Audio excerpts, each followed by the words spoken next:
এবার মামলার সেঞ্চুরি করলেন শেখ হাসিনা। গত বৃহস্পতিবার বিকেলে এ নিয়ে হাসিনার বিরুদ্ধে মোট ১০০টি হত্যা মামলা হলো। গত ৫ আগস্ট ছাত্র জনতার আন্দোলনের মুখে দেশ ছেড়ে ভারতে আশ্রয় নেয়ার পর গত ১৩ আগস্ট রাজধানীতে প্রথম একটি হত্যা মামলা দায়ের করা হয় শেখ হাসিনা সহ আওয়ামী লীগের নেতাদের বিরুদ্ধে।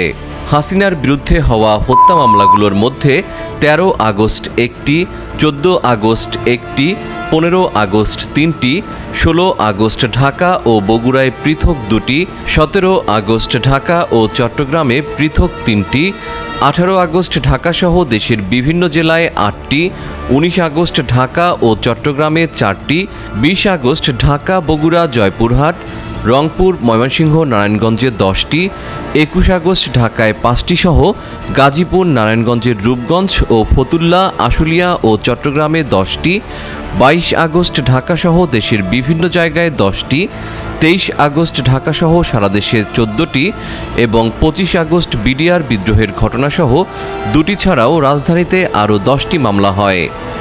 আর ১০০তম মামলাটি করা হয়েছে ২৯ আগস্ট বৃহস্পতিবার আন্তর্জাতিক অপরাধ ট্রাইব্যুনালে। এসব মামলায় শেখ হাসিনা ছাড়াও সাবেক মন্ত্রী, সচিব, সংসদ সদস্য, আওয়ামী লীগের নেতাকর্মী সহ বেশ কয়েকজন সাংবাদিককেও আসামি করা হয়েছে।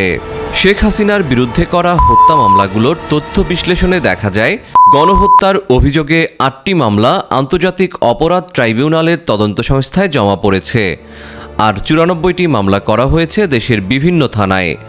সব মিলিয়ে শেখ হাসিনার বিরুদ্ধে এ পর্যন্ত ১০১টি হত্যা মামলা করার তথ্য পাওয়া গেছে। এছাড়া অপহরণ করে গুমের অভিযোগেও একটি মামলা করা হয়েছে তার বিরুদ্ধে। আন্তর্জাতিক অপরাধ ট্রাইব্যুনালে শেখ হাসিনার বিরুদ্ধে গণহত্যা ও মানবতাবিরোধী অপরাধের অভিযোগও আনা হয়েছে। উল্লেখ্য, ছাত্র জনতার আন্দোলনের মুখে গত ৫ আগস্ট আওয়ামী লীগ সরকারের পতন হয়। ওই দিন হাসিনা সরকার প্রধানের পদ থেকে পদত্যাগ করে ভারতে পালিয়ে যান। এরপর থেকে আওয়ামী লীগ সরকারের আমলে খুন, গুম, গণহত্যা নিয়ে একের পর এক অভিযোগ উঠতে থাকে। সবগুলো মামলাই হয়েছে জুলাই হত্যাকাণ্ড নিয়ে। হাসিনা সরকারের পতনের পর থেকেই মৃত্যুর আসল সংখ্যা বেরিয়ে আসতে থাকে। এরই মধ্যে ক্ষমতাচ্যুত সাবেক প্রধানমন্ত্রী শেখ হাসিনাকে বাংলাদেশ ফেরত চাইলে ভারতের জবাব কী হবে, এমন প্রশ্ন উঠেছে ভারতের পররাষ্ট্র মন্ত্রণালয়ের সাপ্তাহিক মিডিয়া ব্রিফিংয়ে। এই প্রশ্নের অবশ্য সরাসরি কোনো উত্তর দিতে পারেননি পররাষ্ট্র মন্ত্রণালয়ের মুখপাত্র রণধীর জয়সওয়াল, বরং এই প্রশ্নকে অনুমান নির্ভর হিসাবে ব্যাখ্যা করেছেন রণধীর।